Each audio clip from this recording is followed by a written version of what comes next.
is not cosmic energy, it's more superior than that. Quran gives you the solution to the problems of humankind. Not that we shall despise each other. That according to Japan, India will be the superpower of the world. We will be a superpower, will be far superior to the Americans.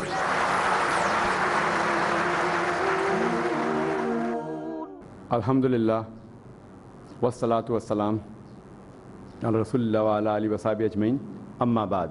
A'udhu billahi minash shaitanir rajim, bismillahir rahmanir rahim. Wa man ahsanu qawlan mimman da'a ila Allahi wa amila salihan wa qala innani minal muslimin. Rabbi shrah li sadri wa yassir li amri wahlul 'uqdatam min lisani yafqahu qawli. I welcome all of you with the Islamic greetings. Assalamu alaikum wa rahmatullahi wa barakatuh. May peace, mercy and blessings of Allah subhanahu wa ta'ala be on all of you. You are most welcome to ask any questions on Islam and comparative religion or any question on propagation of Islam. If there are any questions, you are most welcome, brothers and sisters. Any sisters have any questions? Wa alaikum assalam wa rahmatullahi wa barakatuh. If a meher amount was fixed 10 years back, and if the husband intends to pay now, so what should the sister do? Should she take the amount which was supposed 20,000? Meher amount was fixed, and suppose husband pays after 10 years.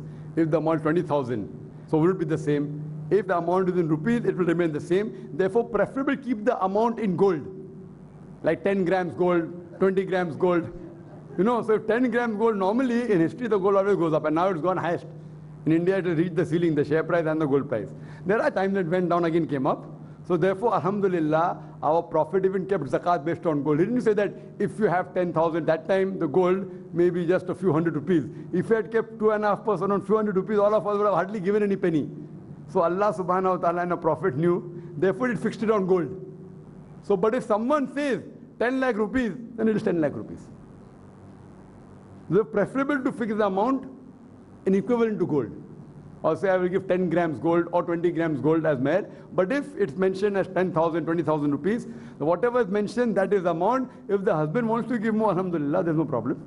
Wants to give more, but the minimum that he should give is that amount, irrespective whether the rate goes up or goes down. Many times in the dollar rate goes up and down. So whatever the rate is, you have to give that much amount. Hope that answers the question, sister. Any brothers? Yes, brother. Assalamu alaikum. Dr. Naik, I would like to know about this commodities market. Is it legal in Islamic per se? Like the stocks have been traded, the equities have been traded on the stock exchanges. There are commodities like gold, silver, agricultural commodities like jawar, bajra, sugar and all. These things have been traded. So is it legal with Islamic per se? There's a question that how shares are bought and sold, is it allowed in Islam? If it is based on Islamic Sharia, it's allowed. If it's not, it's haram. That's the basic answer.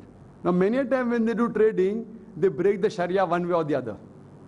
Sometimes they may not break. So trading in commodities is perfectly fine. For example, you buy sugar for 100 rupees and you mark up a price and sell it 105, no problem. But again, the Sharia says on the essential commodities, you cannot take a percentage of profit more than what has been stipulated. For luxury items, there is no limit in Islam. But for essential commodities, what you eat every day, there is a Sharia rule for everything, different percentages fixed. So that a person doesn't take advantage and stocks a particular good. You know, now they know, sugar kam hone wala, rice kam hone wala, they stock the good and let there be a famine and they raise the price. So Islam has put conditions. Trading is not haram. Like if you buy in the shop and sell, perfectly fine. But some people do in certain ways which break the Sharia, forward trading, this and that, many things they do. So in this way, if you break the Sharia, it's haram. If you don't break it, it's not haram. So generally, you can deal in commodities. And you should. If you don't do, then how will you buy and sell? But some people break the rule of the Sharia and they trade in that way, which is haram. Hope that answers the question. Yeah, brother. Assalamu alaikum. RBI is considering of starting Islamic banks. How practical it is to have a musharika system?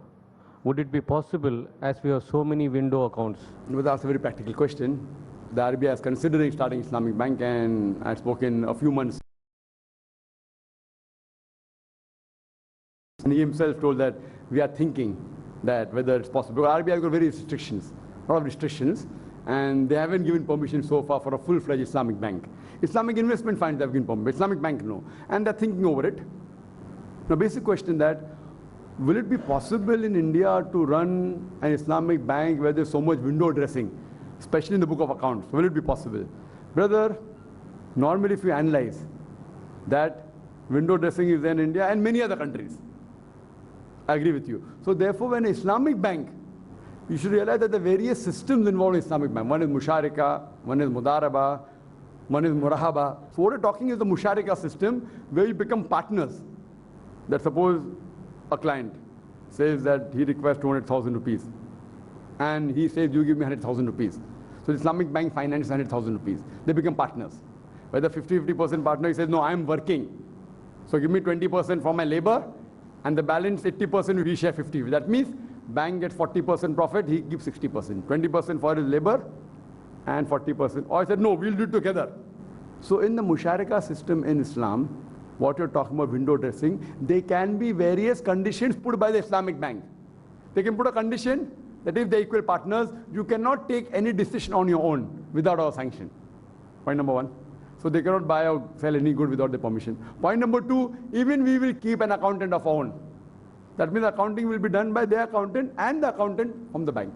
So you can put any conditions. Not that you give the money and you leave it. If you trust the client, you can say, fine, I trust you. I will not keep an accountant. So depending upon the percentage, if the finance percentage is small, yet they can demand what they want, so then the customer will agree or disagree. Even in a conventional bank, when an entrepreneur goes to take a loan, they check various things. What business you want to do, what is the projected profit, he gives the account. They see and they analyze and finally they give on basis on how the client, whether he's going to go in profit or loss. If they have a doubt whether he will not get a profit, he's going to go in a loss, they will not finance him. So similarly, in an Islamic bank, when a person goes to take loan, that doesn't mean the Islamic bank will just give him loan. Even they will check the pros and cons. But the difference is, there it's a fixed percentage, 10% fixed, or 8%, or 12%. Here, profit is fixed. But I do agree with you, if you leave it completely on the client, if he's dishonest, he can manipulate. So in this case, the bank can put conditions. You cannot buy and sell without a permission, or you can buy any small amount, any amount bigger than this amount. Our sanction is required. We'll have an accountant, we'll have a man, and they'll have to pay for that also. All conditions can be put. So depending upon the trust between the bank and the client and the entrepreneur, that there is a Musharika system. Approximately in the international Islamic banking is about 15%. Somewhere it is 20%. Means the major finance is more on Ijara or on Murahaba rather than Musharika. Because Musharika, people don't trust and they'll have to have too many conditions unless they know that the entrepreneur very well and he's really done very well in the past. So there are Musharika cases taking place. So that depends mainly in the bank. And all the conditions are put forth and the person depositing the money. Also, for example, in Malaysia, previously it was that whatever profit the bank made, 30% bank kept, 70% they give to the client. So when the client gives it to the bank, then you trust the bank, wherever they want to put, they can put. So they collect everyone's money and then they choose. So whatever profit they get, if they get $100 profit, 100 rupees profit, then they'll keep 30 rupees for themselves, 70 they'll give it to you, because that's their service charge. So it has to be decided, but the bank takes the decision who is the right entrepreneur, who is the right businessman to give to. Hope that answers the question. Any brothers? Assalamu alaikum. Referring to the hadith, Abu Bakr gave away all his possession as sadaqah. So what is the amount given as sadaqah? That's why that when I say, when you read any hadith, you should be taken in context. People misunderstand the hadith. What is left in your house? Nothing. But he can't sell his house and say that even my house is in charity and he lets his family come on the street, which Hazrat Abu Bakr never did that. Many people read the hadith and they conclude themselves. So therefore, when you analyze the hadith, mashallah is right. What I said, you cannot let your family come on the street. Didn't I say that? My thing was, you can't give everything what you have and let your family come on the street. Everything of your savings, yes, you can give that. Why can't you give? So the hadith says, Hazrat Umar, may Allah be with him, he said, I have given half. And he thought he was the best. In quantity, yes. In terms of money, yes. Hazrat Abu Bakr, may Allah be pleased with him, he said, I gave everything of my saving. What's left at home? Nothing. Of his saving. That doesn't mean he sells his house, and he sells his clothes, and then say, fine.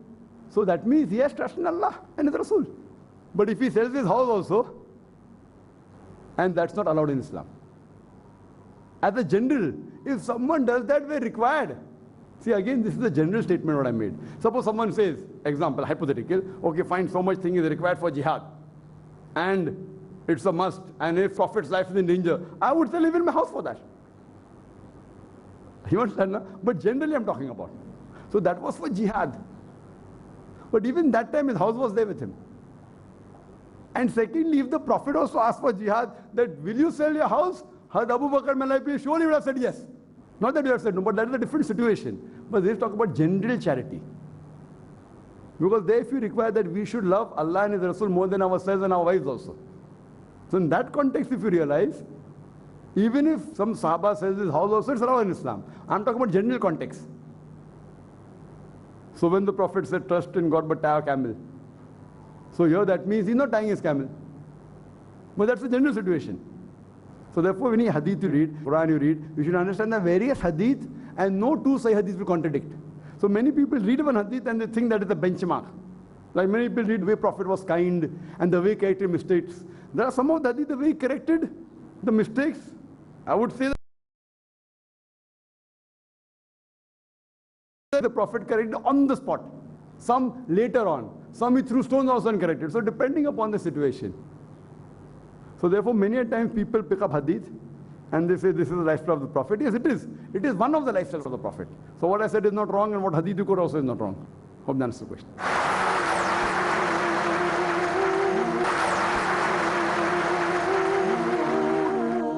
Yes, brother. Assalamu alaikum. Brother, I want to know whether Mediclaim is allowed in Islam for medical treatment is quite expensive today. As far as the question regarding Mediclaim, taking Mediclaim policy, is it allowed or not? The answer is the same as the answer for insurance policy. Mediclaim per se is not haram. But you see to it that the Mediclaim is not involved with riba activity. Many are not involved with riba activity as long as they take your premium and they invest in Islamic investments or in a way which is Islamic, which is not against the Sharia, and then you take such a policy, it's totally allowed. But if they take your money and keep it in a bank and they give the fees of a treatment from the interest. Yes, brother. Assalamu alaikum. Brother, in Mauritius there was a lecture, and in spite of all the convincing talks, very few Hindus are accepting Islam compared to the Christians. What is the reason behind this? Well, that's the question that as far as Mauritius is concerned, somewhat like Chota Bharat, small India, so why are the Hindus? They come to Islam very slowly as compared to the Christians. Point number one to be noted is that the Christians are more closer to Islam than the other non-Christians and the non-Muslims, the Hindus, etc. Point number one. Point number two, very few Muslims actually working amongst the Hindus. That is a major point. Very few Muslims are working amongst the Hindus and they are studying the scriptures. Allah says in the Quran in Surah Imran chapter 3 verse 64, Ta'ala ila kalmatin sawa'im baina bainakum. Come to common terms as between us and you. Which is the first term? Allah na'budu illallah. That we worship none but Allah. There are very few Muslims who are actually working amongst the Hindus.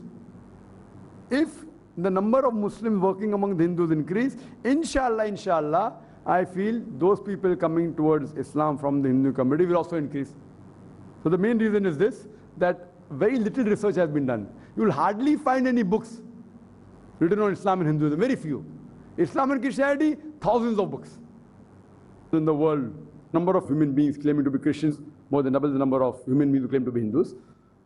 But yet, there are very few Muslims working amongst the Hindus. If this percentage increases, yet alhamdulillah, in spite of that, mashallah, there are hundreds and thousands of Hindus in India who are accepting Islam. I am not aware of the situation of Mauritius. They have been there once, but here also mashallah. But I feel it should increase much more. Hope that answers the question. Any brother have any questions? Yes, brother. Assalamu alaikum. Brother, what is your opinion on multi-level or chain marketing? Brother asked the question, what is my opinion on multi-level marketing, Amway, etc. In any business, if any of the Sharia law is not broken, it is halal, in short. If it is against the Islamic Sharia, it's haram. This is the basic guideline. Now, in multi-level marketing, many a times they cheat, they break the Sharia, therefore it's haram. If you know for multi-level marketing which does not cheat and following all the Sharia, that's allowed. But many of the multi-level marketing which I have studied, it does break the Sharia. Not all. And there are fatwas given in America that Amway per se, which is very famous. Amway, many of the Islamic scholars in America said it is haram. So first we have to identify how does it work. Is it fooling the people? Is it cheating? Is it gambling? All this, and then give the fatwa. So I'm not saying all multi-level marketing is haram. I'm not saying that at all. Depending on what are the pros and cons, what way do they give promises, what way do they calculate the business, what is involved, what is the product of the business. Based on all these things, we can this as well. Assalamu alaikum. What is the status of the people who are mentally unstable or retarded? Whether they will go to hell or heaven? We ask the question that what happens to those people who are mentally disturbed, so whether they go Jahannam or Jannah, if a person is mentally unstable. So whatever he did when he was mentally stable, that will be accountable. If a person is unconscious, and in that unconsciousness or is subconscious, if he does anything wrong, if he is unconscious and doesn't pray, he is forgiven.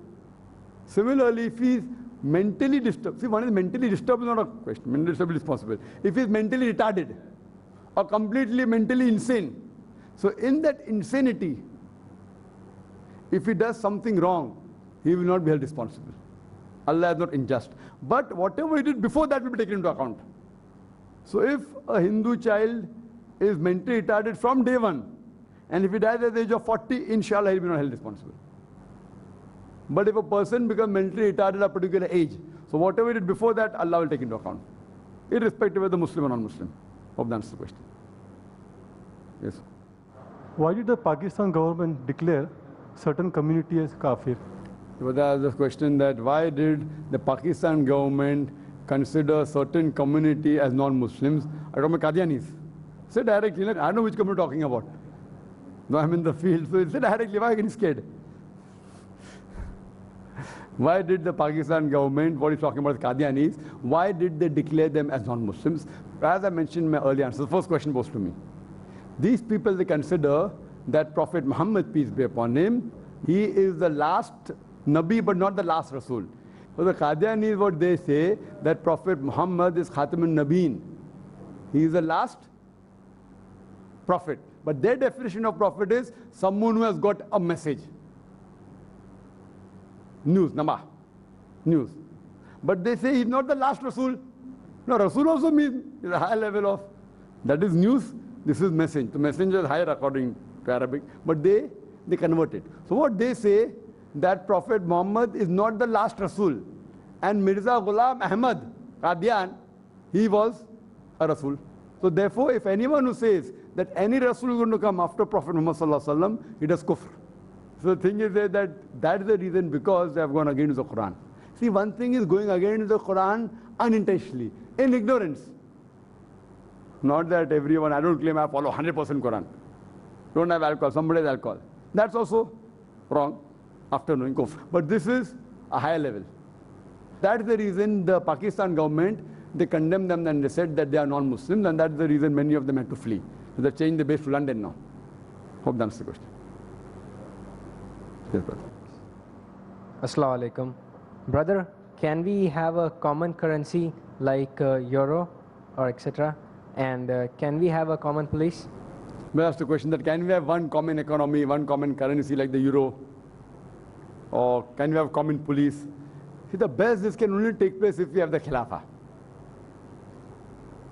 In Islam, there's nothing like country boundaries in Islam. We believe one ummah. This can only take place if we have a common Khilafah. Now, how can that take place is a different issue. So many scholars have given strategies how can Khilafah take place. Khilafah was there earlier. It was abolished. The last Caliphate, Khilafat, was Turkey.